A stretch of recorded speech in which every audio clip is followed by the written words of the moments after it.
مرکز مطبوعات وزارت کارهای داخلی تاجیکستان خبر داد که طی 2 روز استراحت 4 و 5 فوریه سال 2023 در 3 صدمه نقلیاتی در راههای جمهوری 3 نفر جان باختند. 2 صدمه مرگاور در حدود نویه دنغره و یکی دیگر در حدود نویه خراسان رخ دادند. از جمله شب 4 فوریه سال 2023 تخمینا ساعت 20:00 دقیقه راننده افت-ماشین تمغه وز 2107 جورایف باروتالی تورقلوویچ سال تولدش 1962 ساکن نویه دنغره هنگام حرکت از سمت دیهه عثماندره به سمت دیهه آستانه امین نویه از اوده دوره وسطه نقلیات نبرآمده افت-ماشین را در کنار راست راه چپ نموده است.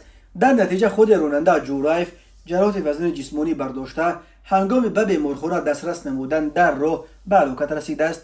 همچنین شام 5 فوریه سال 2023 تخمینا ساعت 17:40 دقیقه راننده افت-ماشین تمغه دیوسیلو نسیم جان نظرالله سال تولدش 2004 ساکن نویه دنغره هنگام حرکت از سمت نویه دنغره به سمت دیهه شهبور کوهنه از اوده دوره وسطه نقلیات نبرآمده به سمت مقابل حرکت راه برآمده به افت-ماشین تمغه اوپل استرا تحت اداره راننده نظروف محمد شریف سال تولدش 1989 ساکن نویه مذکور برخورده است. در نتیجه مسافر افت-ماشین تمغه دیوسیلو نبی و چمنگل سال تولدش 1973 ساکن امین نویه جراحت وزن جسمانی برداشته در جای حادثه به هلاکت رسیده است.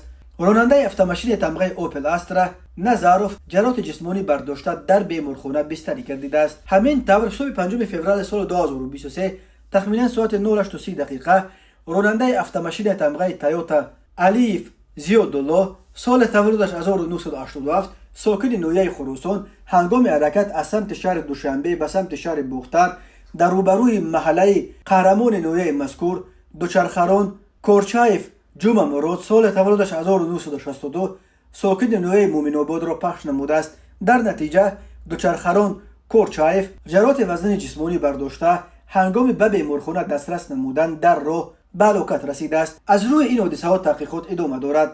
هر سال بر اثر صدمه ها در راههای تاجیکستان تا 400 نفر به هلاکت رسیده بیش از 1200 تن دیگر معیوب می شوند.